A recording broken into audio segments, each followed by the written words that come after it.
Hello and congratulations on getting access to this video course on on-page SEO for WordPress sites. This is video number 1, and we're going to talk about what's inside this video course. Now, before we do that, and before I give you a quick overview, what I want to do is talk about mindset, because I'm a big believer that if you're in the wrong mindset, then even if you have this video course, even if you try to implement a few things, it's ultimately going to hold you back. And I've seen this time and time again.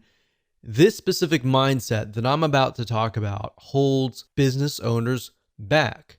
And we don't want to see that happen to you. We want to see you succeed as much as possible. Here is the mindset. The mindset is that people make the assumption that every single SEO technique and rule changes rapidly so that what worked 15 years ago doesn't work now.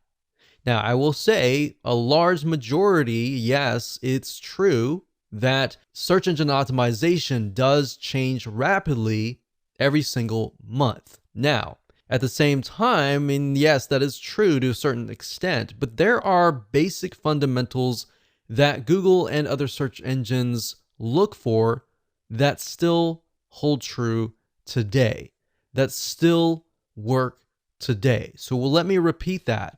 Not everything has changed. It might have changed slightly. But if you get into that mindset of, oh, everything changes, everything that used to work 10 years ago doesn't work now, then you're putting yourself in a dangerous position simply because you will forget the basics. Now, there are a lot of basic fundamental SEO rules, but we're really going to focus on 5 factors, and I'll talk more about that later down the road. So we're going to be focusing on these factors that haven't changed, or if they have changed, they've only changed very, very slightly in the last decade. So make sure that you're not in this mindset, otherwise it will prevent you from actually moving forward. So here's a quick overview of what's inside this video course. Of course, this is video number 1, which is the introduction. Video number 2 is going to be the main focus. So we're going to make sure that you have a clear view of what we're going to talk about. Video number 3, we're going to talk about 5 important factors that you definitely should implement in your WordPress site. Video number 4, we're going to talk about the URL structure, such as what should your domain look like, what should the URL look like, and all of that. Video number 5, we're going to talk about body text structure. Video number 6, we're going to talk about image optimization and basically how to make your images more search engine friendly. Video number 7, we're going to talk about title optimization and how long your titles should be. Video number 8, we'll talk about metadata optimization and how that can affect what text and what information will show up on these search engines. And of course, last but not least, this is sort of a bonus, but in video number 9, I'm going to talk about the top 2 WordPress plugins that we highly recommend that you install. So once you understand these 5 important factors and you've actually implemented them yourself, then you can actually automate things, but automating things doesn't really help you in the long run. It's sort of like a shortcut. Without understanding the basics and the fundamentals, you're actually hurting yourself. You're not really going to know why you're ranking. All right. So here's what you're going to need. You're going to need to have a WordPress site. If you don't have a WordPress site, these fundamentals still hold true as well. But most of what I'm going to be showing you is how to implement these 5 factors into your WordPress site. You're also going to need to have a general idea of what the general keyword is that you want to rank on. And then, of course, you want to have a list of specific keywords related to that general keyword. And the reason why you need to have these in hand is because you're going to use these in your body text, your title text, your metadata text, and even your image alt tag text. So you're also going to need access to content, written text, and/or images to create your post. Now, if you don't have all this information right now, that's fine. But you're definitely going to need it eventually. So with that said, let's move on to video number 2. Hello and welcome back. This is video number 2, and in this video we're going to talk about the main focus so that you have a better, clear view of what we're going to talk about in this video course. You see, because on-page SEO is such a broad term that literally covers a lot of areas of your website, both the front end, such as the text, the content, and all of that, and the back end, like sitemaps, the XML sitemap, and all of that. Really, the main focus of this course is to help you make your front end of your WordPress site more SEO friendly. And what that means is we're going to focus specifically on how to make your overall WordPress site structure, your posts, your pages, more search engine friendly. So the goal is that when Google and other search engine robots come to your site, they will know what your site is all about. Now, by robot, what I mean by that is that Google usually will send out computers, which are called bots, and they'll come and scan your website and try to figure out what your site is all about. Now, the truth of the matter is that too many people skip over this because it isn't exciting. They are too focused on external SEO, but the reality is that there are a lot of front-end factors that you must do on all of your sites. So by skipping out on these fundamental steps and just focusing on things like backlinking, you're really going to miss out on a lot, because when Google comes to your site, if your site is not search engine friendly and you've just got a lot of backlinks, then yes, you do have a lot of votes that your site might be good. But at the same time, it's like, okay, this is a popular site, but what is this site all about? That is the goal of this course. Even though that seems basic, it's very often much of a skipped step. So once you get in the habit of doing the following and implementing these 5 factors, you'll actually be ahead of most of your competitors. So the good news is that most people don't do this. So the fact that most people don't do this and you're doing this, you're going to get ahead of them. Now, to clarify what this isn't, however, we're not going to focus on backlinking or any external marketing strategies, which is what I talked about earlier. So now that you have a clear idea of what we're going to talk about, let's move on to video number 3 and discuss the 5 important factors that all of your posts, your pages, your content, your text, your URL structures, and everything else should contain. Hello and welcome to video number 3, and we're going to talk about the 5 important factors. Now, this is a quick overview of the 5 factors, and then of course the next few videos I'll dive in to every single one of these factors. But before we can really discuss them in depth, you need to have a broader bird's eye view of them. So before we jump into the 5 factors that your WordPress sites should have, or even your non-WordPress sites should have, which they'll definitely work on those too, it's important to know a few things first. So you're going to need to have a general idea of, number 1, the general keyword that you're going to want to rank on, and number 2, a list of specific keywords that branch off of that main keyword. Now, don't worry if you don't have that now. I'm going to give you a step-by-step technique that will help you figure that out. Now, another big mistake that many folks make is implementing these without a clear plan of attack. And that's why I'm breaking things down in such a manner. There's a reason for everything. In fact, we've seen this with many websites. There's no clear plan, and the website owner simply creates content in an area with little or no traffic. And then they're not ranking on any specific keyword. They might even be ranking on keywords that have really nothing to do with their website. And this is a lot of time wasted, right? So that's why I'm not jumping straight head first. I'm breaking things down so that it becomes clear, and that way you will succeed. Now, we're not going to focus, like I said, on keyword research, but we do recommend that you check out the suggested keywords. Now, what do I mean by that? Well, Google has what we call suggested keywords, Amazon.com also has a list of suggested keywords.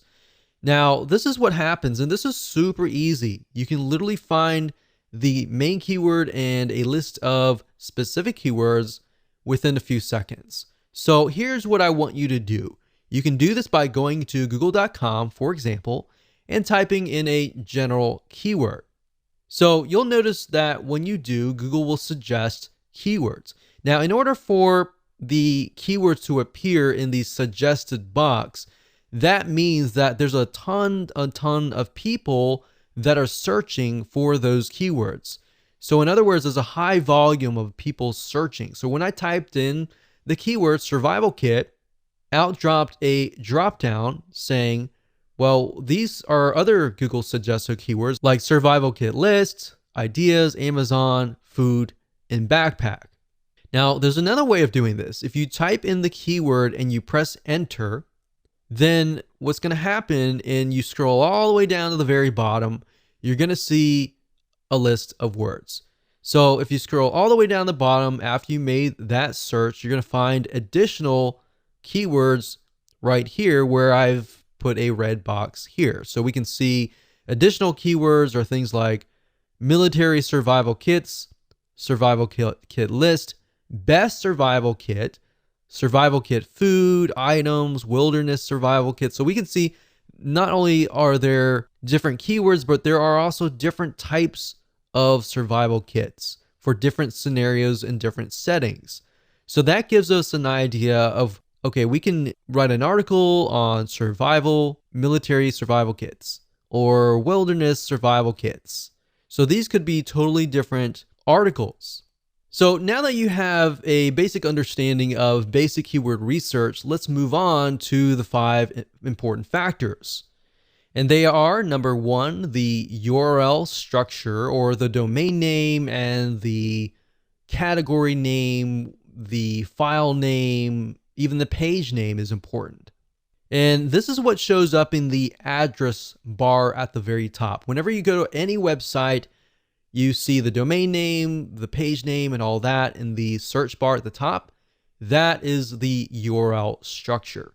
Now, the URL structure is very important because it tells Google and other search engines, are you a brand? Are you a specific keyword?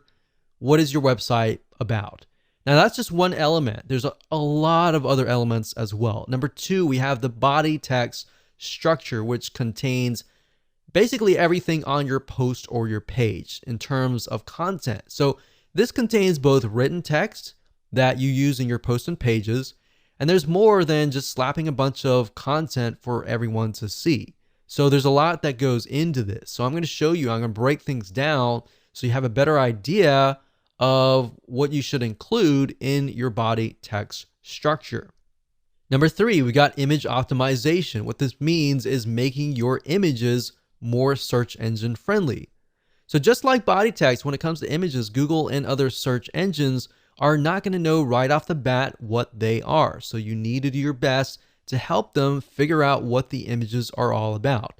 Now, there are ways that Google will figure out eventually what your images are all about. So don't try to game the system. For example, if you name an image, let's say a wilderness survival kit, the way they figure out if that image is legit or not is oftentimes they'll rank you in the Google image search engine. If somebody types in, let's say, wilderness survival kit, and they see your image and they click that, they have a better idea that, okay, this is definitely an image of the wilderness survival kit. And that will actually help you in the long run. So don't try to game the system and name an image something that it's not.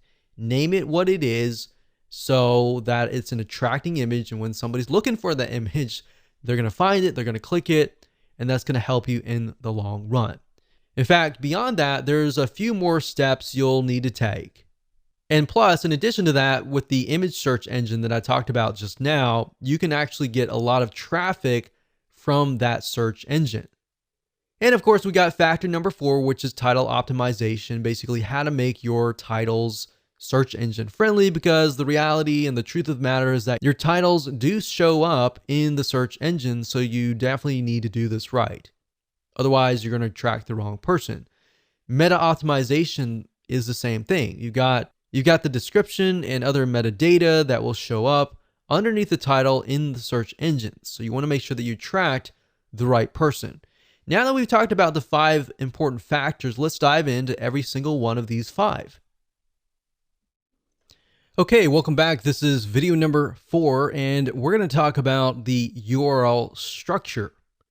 Now, this is something that has changed slightly in the last decade, but it hasn't changed drastically.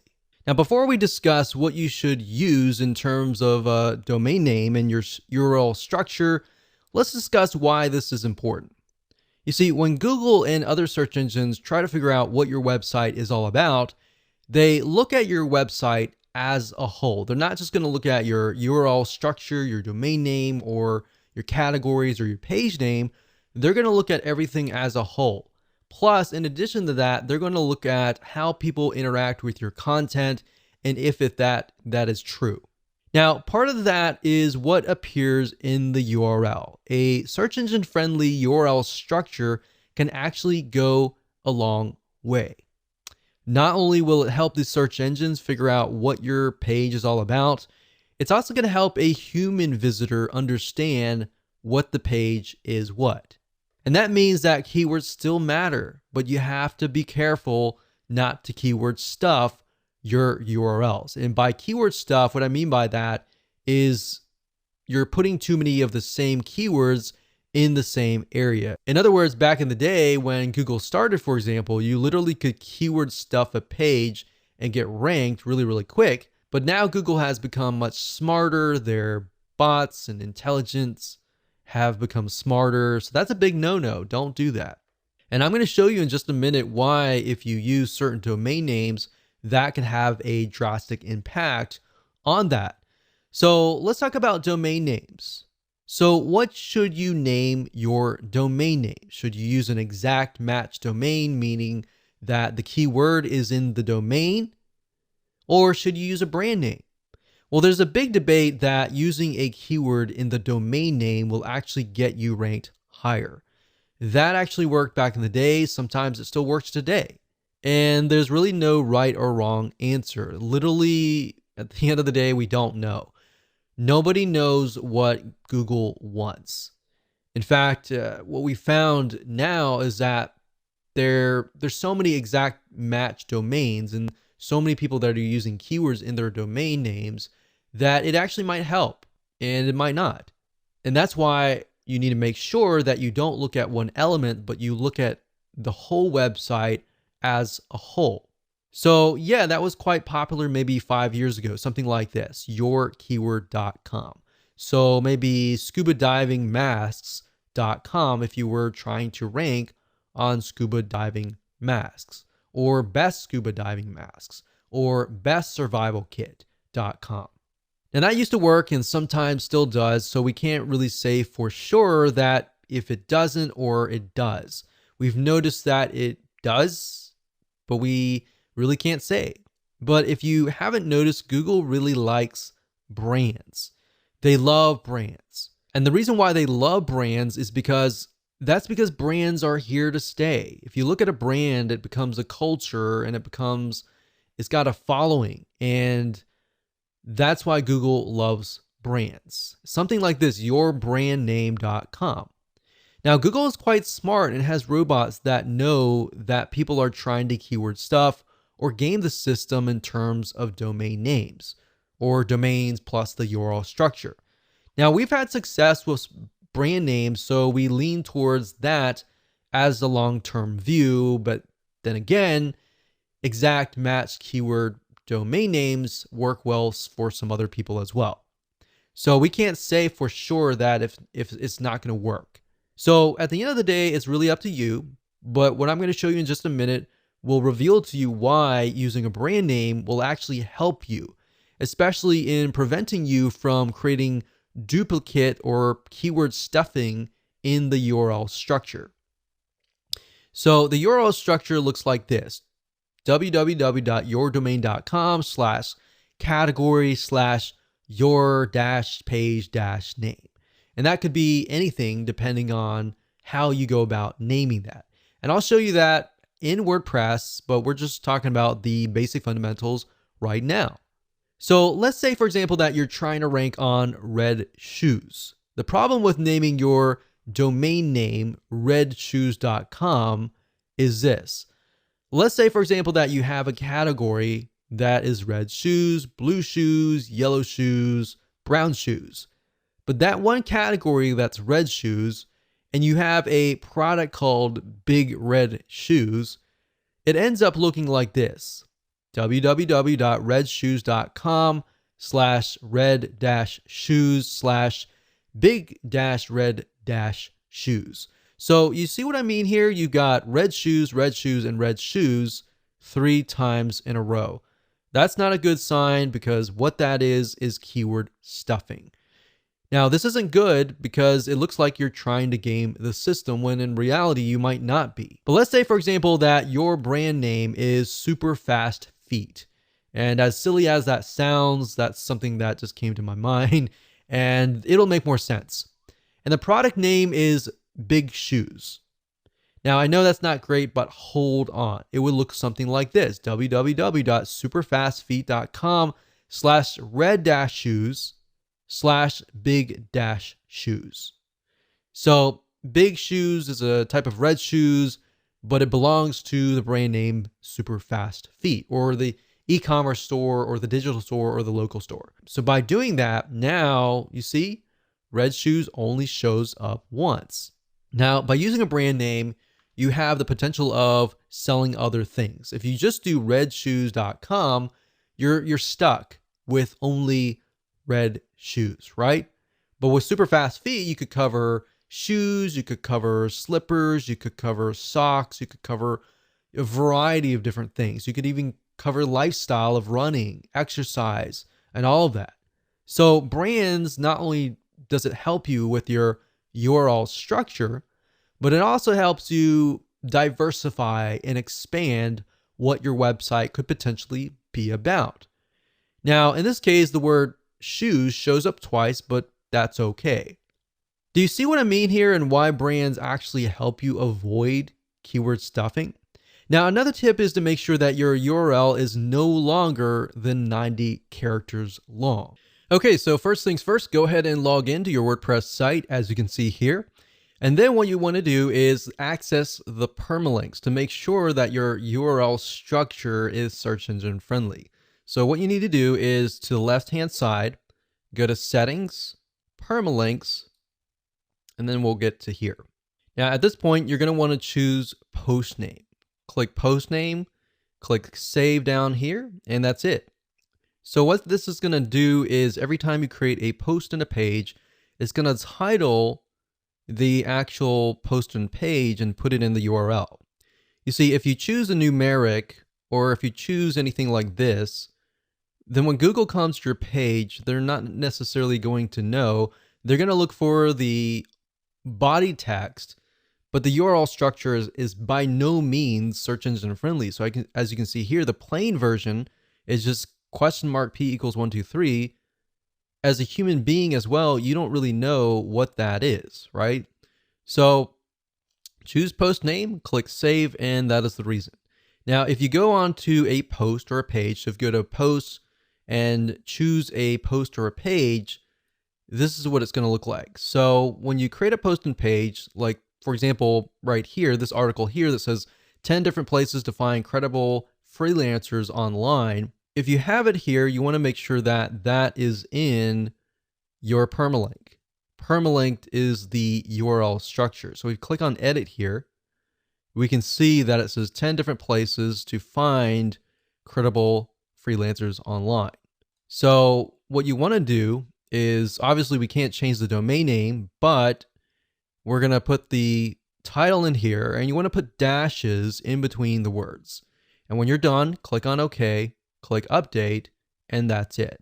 So that's as easy as it gets in terms of editing the URL structure. Now, of course, you can add them into categories. So if you have a category, let's say in this case, we have freelancers. The category could be freelancing sites. And then you could have maybe 10 different posts on freelancing sites, so that as a human being, you know that we're looking at this and it's under the category of freelancing. And you can create categories by going under categories and click on add new category and creating that there. And then make sure that post or page is checked for that category, click update, and you're good to go. And that's it.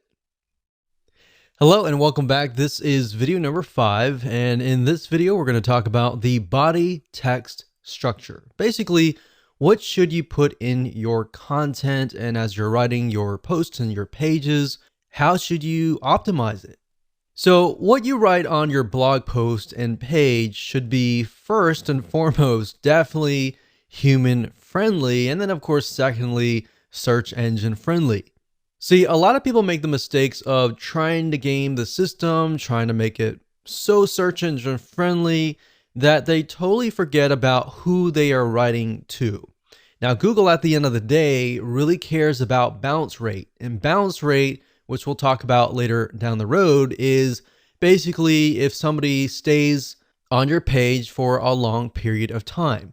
If they just come to your page and they leave immediately and Google sees that, that's not a good sign. In fact, if they go to Google and they type in, let's say, for example, survival kit, and they go to your page and they don't like what they see, and then of course they go back to Google, Google knows that they just left your page, and that's not a good sign. And that will actually hurt your ranking. So if you merely write for the search engines, you're going to have to deal with the bounce rate, a high bounce rate, a low stick rate. Stick rate meaning how long do they stay or how long do they stick around? And that will have a negative impact on you.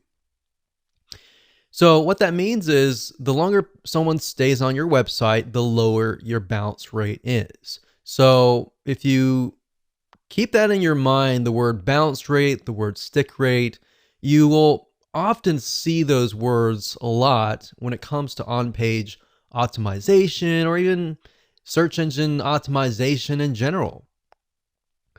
So to Google, websites with a lower bounce rate must be good. The fact that people are staying on your page for a longer period of time tells them, okay, this website must be what people are searching for, right?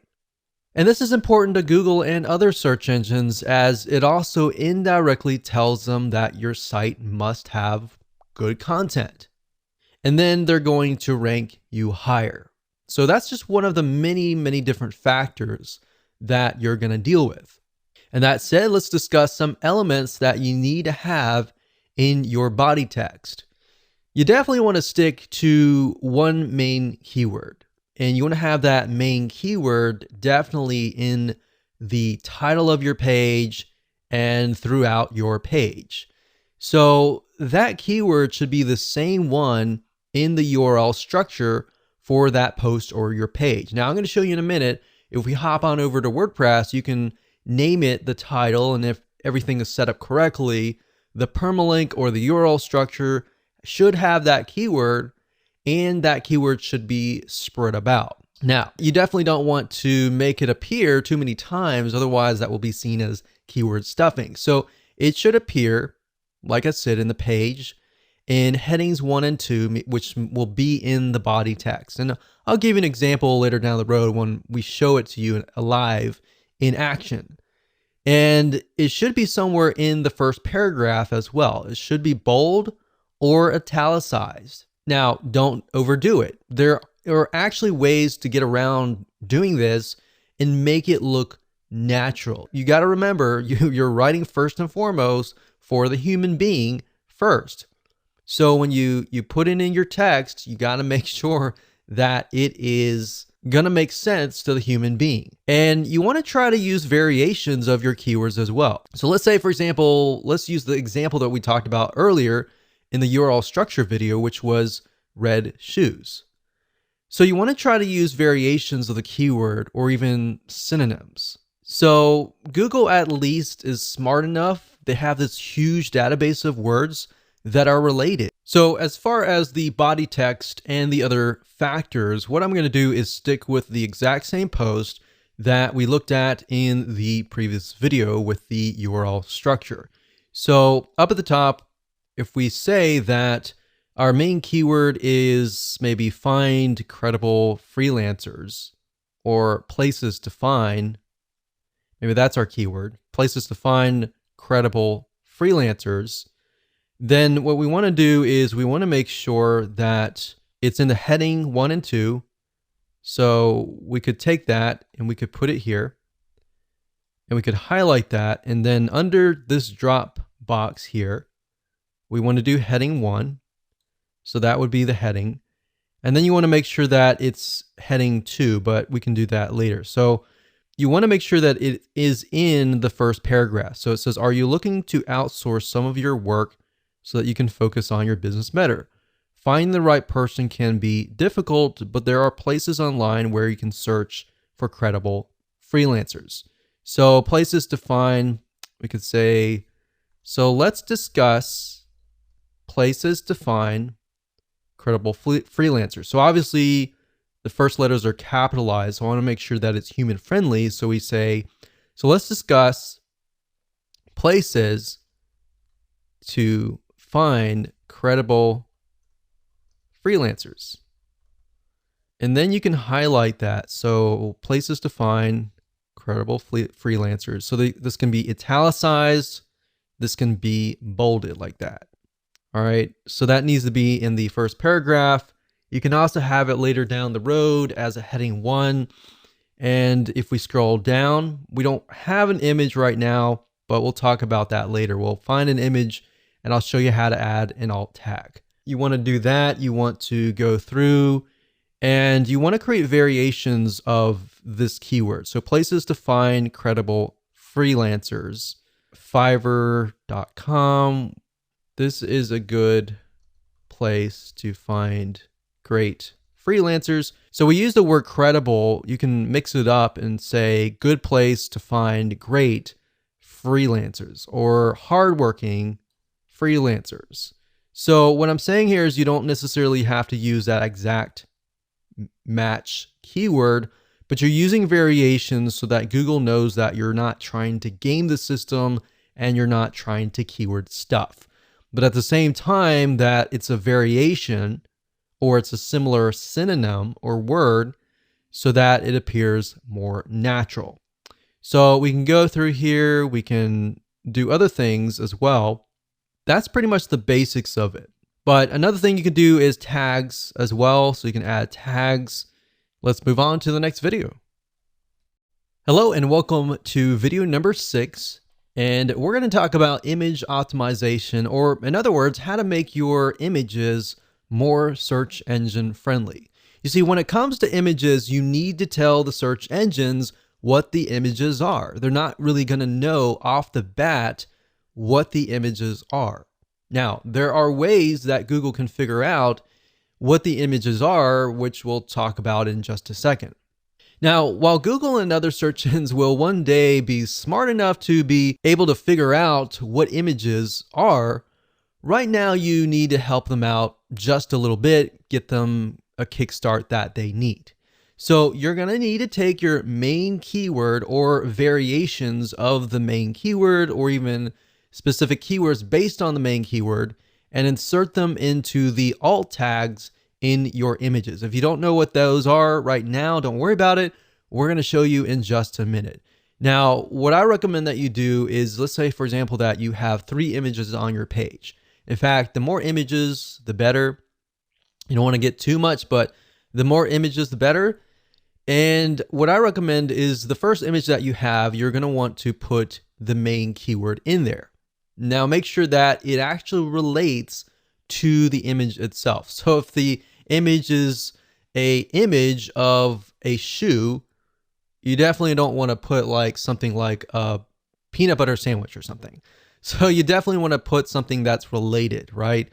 Now the second keyword, you don't want to put the same keyword, you want to put a variation of that keyword. Or based on what we talked about earlier, having the main keyword and then of course having keywords related to that keyword, you can put those in the other images. But you have enough where Google looks at it and thinks, okay, all these images are related. Now, there are other ways that Google can figure out if those are legit. In fact, what they'll do is they'll index them into the Google image search engine. So whenever somebody searches for that image and they click on that image, they will think, okay, those images on your page are definitely legit, so we're going to rank you higher, right? So that is why making sure that your keywords and your images fit and they're accurate enough, but you don't want to overdo it in any other area. But 1 or 2 should be good, 3 or 4 should be fine, but you definitely don't want to overdo it. Now, like I said, more images with variations of the keyword are even better. So if we are focusing specifically on red shoes as the post, maybe a specific brand name of shoes, you might want to put the brand name. You might want to put like the brand name plus red shoes. You might want to put shoes red or red, something that's a synonym of shoes. So to make more sense, let me show you what you need to do, and I'll give you some more tips along the way. Okay, so adding images and making them search engine friendly is actually very easy to do. But first things first, you'll need to find an image if you don't already have one. So starting where we left off in the previous video, we don't have any images here, but let's just go ahead and add one. So I'm going to add one somewhere in the beginning. So we could add an image, let's say here. Now I want to say we do have an image, like a featured image down here, but what we're talking about are images within the actual body text. So let's go ahead and click on add media here. And these are our existing images right here, but we can also upload a file here as well. So let's try to find something that relates to freelancers. So let's do that here. Let's click that. So right here it says title, caption, alt text, and description. Now by default, as you can see here with an image, it shows something like code. It doesn't look natural. It doesn't tell a human being what it is, and it doesn't tell Google what it is. Now, beyond just some basic optimization, you have to realize that if somebody is disabled and somebody is listening to some sort of software that speaks out loud what the images are on the page, then this is actually going to help you reach those people. So keep that in mind as well. And by making it friendly to all sorts of people, you'll get an extra vote with Google in that sense as well. So let's say, for example, that this is something to do with places to find credible freelancers. So all you need to do is simply put that in the alt text. Now for the title, you want to do something similar. You can do top 10 places to find credible freelancers. Now, bear in mind that these images might show up in the Google image search engine. And if they do, this information will show up. So if somebody is utilizing the image search engine, which a lot of people do, then they're going to see that. And if your competitors are merely just uploading the images and they're not optimizing it for the alt tags and the titles and the descriptions and all that, you're going to be one step ahead. All right.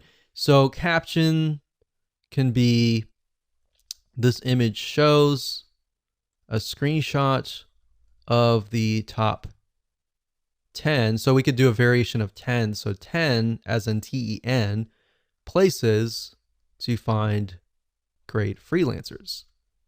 So you want to mix and match and keep it different so that it doesn't look like you're keyword stuffing. And then of course you can put the description here. So when you're ready, click on insert into post, and there we go. Now you can always edit that later. If you click on the image here and click on edit, you can always edit the alternative text. So the alt text, you definitely want that keyword in there. You could put the keyword in here in the captions as well if you want to. So we're going to click on X because I didn't do any updates. And of course you can add other images as well throughout the page, but make sure first and foremost, it is human friendly. And then based on that, you can create variations of the keyword. And of course, when you're ready, go ahead and click update. Hello and welcome to video number 7. Let's jump right in. So we're going to talk about title optimization. So this is extremely important because it's often the first thing that people will see as they are searching the internet. So if you imagine you go to google.com and you type in a keyword, whatever that is, and you're going to see the titles and then you're going to see the descriptions of each and every single website, or with YouTube, you're going to see the titles, the descriptions, and of course the image. So based on the media in general, they're all going to have titles. So having the right titles is important. So like I said, this is really extremely important because that's the first thing that they're going to see. And you're going to want to make sure that you're ranking on the keyword that is in the title. And then of course, when they get to the page, you want to make sure that the content fits the title. So you want to be congruent all the way. The more that you're congruent, they're going to get what they typed in. They're going to trust you, and then they're likely to take action if that is the case. So this needs to be set for all of your posts or your pages. And you really need to think clearly and carefully about this, because we have seen in a lot of cases where people just name it, whatever comes to their mind. And what ends up happening is you work so hard to create the content and you attract the wrong person and they come to your post or page and you wonder why nobody is taking action, right? So this is the exact same keyword.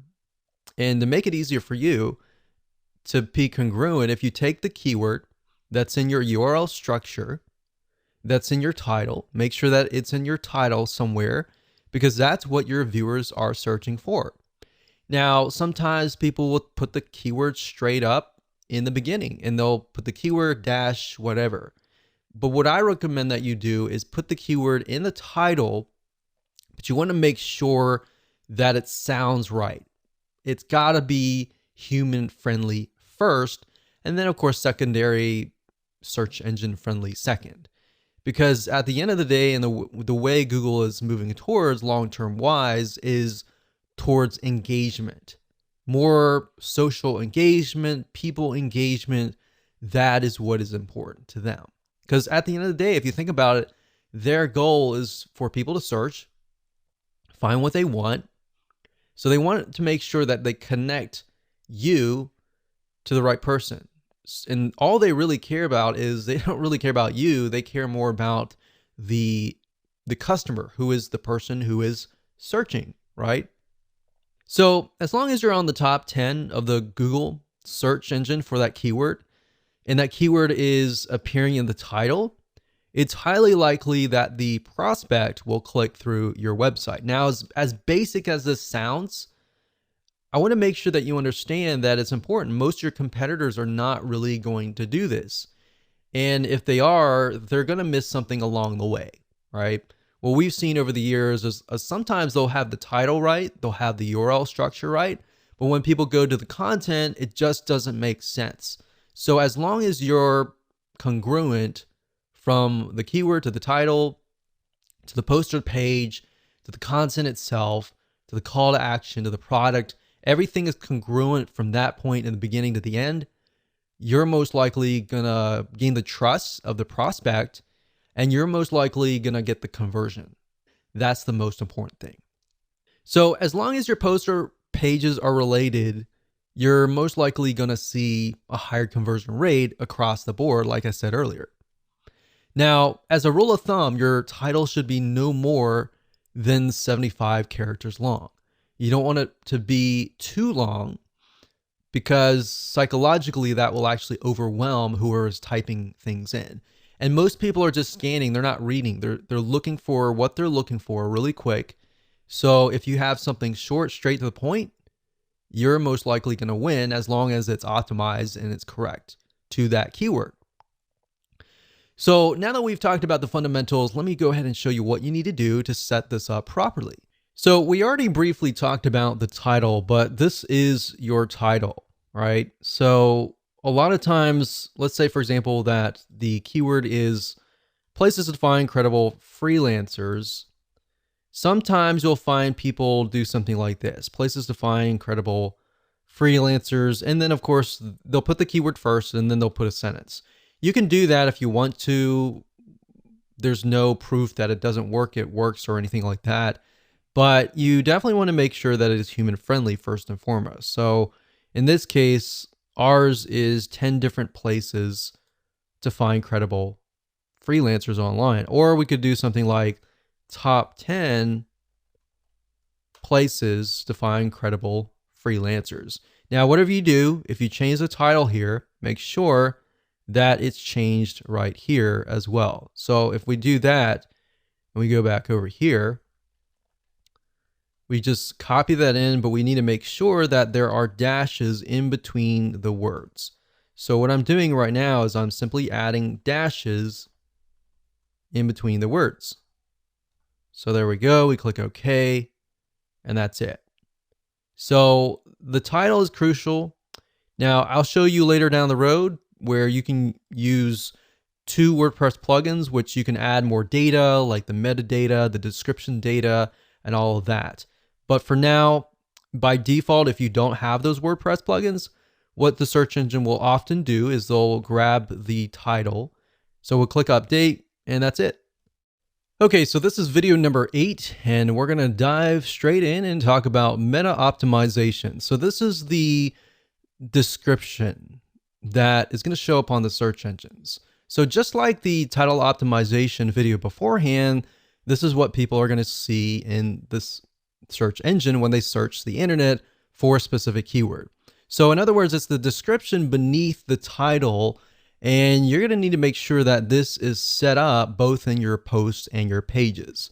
And this needs to be no more than 160 characters long. So let me show you what you need to do. Okay, so we briefly talked about this before, but I'm just going to do a recap here. So we talked about the meta description being important. So for images, like I showed you with the image optimization, that's why the description is crucial, because if they're appearing in the image search engine, it will actually appear with that description and that title. Now, if you don't have a WordPress plugin that is installed, it's typically going to grab this as a title, and then the description usually is the beginning paragraph. So for congruency's sake, you want to make sure that that's why the keyword needs to be in the title, the first headline here, and the description. And you usually want to try to put the keywords down here, but you don't want to put it too much. Sometimes it will look at the how many words you have compared to how many keywords that you have. If you have too many keywords, you're going to want to add more text.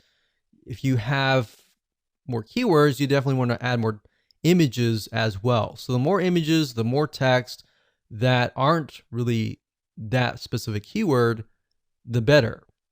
So by default, like I said, it's going to grab this as a description, but then as you have the WordPress plugins that we'll talk about later, you'll have the opportunity to add more metadata, which I'll show you later on. But this is sort of a video that's sort of a preliminary to discuss why the metadata is actually still used.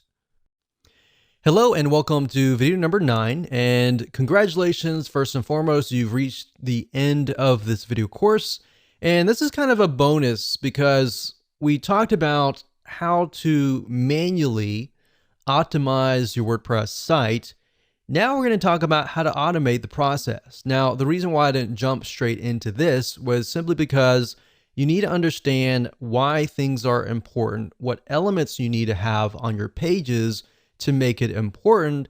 Because yeah, you can use this system to automate it, but the 2 plugins that I'm going to talk about, some of them will actually automate certain processes like the URL structure. But at the same time, knowing how things work and why certain things are important is more important at the end of the day, because you're going to understand how to implement these factors. So now let's talk about the 2 plugins. With these 2 WordPress plugins, you can literally boost your on-page optimization on just their free levels. So they both have a free version and they both have a paid version. Now, two of these are very common. The first one, you'll most likely maybe already be using it. The second one is not so popular, but they actually work hand in hand. So let me go ahead and show you these plugins and why they are both important. So the two plugins are first Yoast SEO, that's YOAST.com.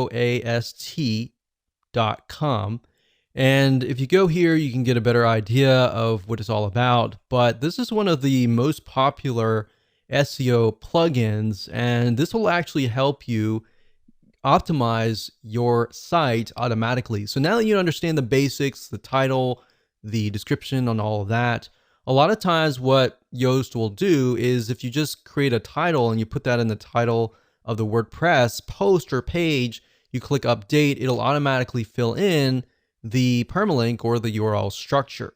So, and it'll fill out other data as well as you begin to create your post and your page. Now that's the free version. The paid version actually takes it one step further and does a lot more. Now I'm not going to cover all that in this particular video because you can go here, you can check it out for yourself. Now, if you want to figure out how to install it, it's very easy. All you have to do is go to your WordPress site here and go to add plugins under plugins, type in the word Yoast, and you'll see it right here. The second plugin is called SEO Squirrely, as you can see here. So you can do a Google on this, but if you type in SEO Squirrely, that's SEO SQUIRRLY. And if you go here, then you can actually download the plugin, and there's a free version, which is, in my opinion, we've tested it out, and the free version is really, really good. And what SEO Squirrely focuses on is schema. And schema is necessary because that's the way of the future, and it tells search engines what your site is all about and more information than that. But the short answer is it just helps optimize your site in a much better way. And now when you go to SEO Squirrely, it'll say, you know, our plugin is better than Yoast. And then of course, Yoast, sometimes you might see an article out there. I haven't seen one, but I'm sure there's a comparison, and you'll see that they're going against each other.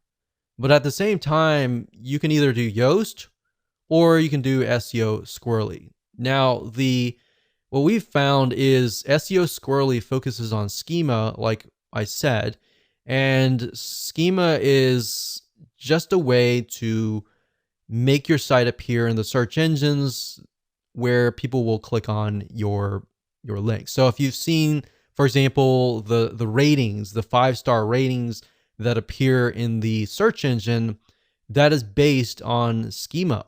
And there's a lot of other different little elements where if you've got on your page like images and videos and all that, SEO Squirrely will automatically optimize those media types on your page. And we found that we've actually tested this one and Yoast together, and they actually work hand in hand. Now, they can run into each other based on like the title and the meta description and all that, and they can conflict in that realm. But at the end of the day, you kind of need to just pick and choose which one you want to go with and just go with one. So Yoast, I can tell you, will pretty much do everything that we talked about. SEO Squirrely as well. They typically are focused on different areas. So my take on that is just install them both and just see what happens and use them both and go from there. എടാ പിന്നെ ഇന്ന് ഉച്ചയ്ക്ക് നിങ്ങളെല്ലാരും കിടന്നുറങ്ങുന്ന ടൈമിൽ നമ്മളെ ഗ്രൂപ്പിന്റെ വാതിൽ 3-4 വന്ന് ഇങ്ങനെ മുട്ടുണ്ട് ടം ടം ടം. അപ്പൊ ഞാൻ ഇവിടെ ഓൺലൈനിൽ ഉണ്ടായി, ഞാൻ ഇപ്പം തുറന്നു നോക്കുമ്പോൾ ഒരു 5-6 ആളുണ്ട്. ഓല് പറയണ നിങ്ങളെ ഗ്രൂപ്പ് കൊടുക്കണോന്ന് ചോദിച്ചിട്ട് എന്താ കാട്ടണ്ടേ? ഞാൻ പറഞ്ഞു എനിക്ക് അങ്ങനെ ഒറ്റക്ക് തീരുമാനം പറയാൻ പറ്റില്ല, ബാക്കിയുള്ളവരൊക്കെ കിടന്നുറങ്ങാണ്, അതാണ് ഓൺലൈനിൽ ഇല്ലാത്തത്. അപ്പോൾ ഓല് വന്നിട്ട് ഞാൻ സംസാരിച്ചിട്ട് നിങ്ങൾക്ക് വിവരം തരാന്ന് പറഞ്ഞിട്ടുണ്ട്. ഓൾക്ക് നമ്മളെ ഗ്രൂപ്പ് നല്ല ഇഷ്ടപ്പെട്ടിരിക്കണം. ഓലൊരു 3-4 ഗ്രൂപ്പ് പോയി നോക്കിക്കണം. അപ്പോൾ ഓൾക്ക് അത് വില കൊണ്ട് ഒത്തിട്ട് ഓൾക്ക് ഇഷ്ടപ്പെട്ടിട്ടില്ല. അപ്പോൾ ഈ ഗ്രൂപ്പ് പോലും പറയുന്നത് നല്ല ഗ്രൂപ്പാണ്, എപ്പോഴും ആളും പോലുള്ള ഒരു ഗ്രൂപ്പാണ്, വജ്ജുണ്ട് വള്ളമുണ്ട് എന്നൊക്കെ പോലും പറയുന്നത്.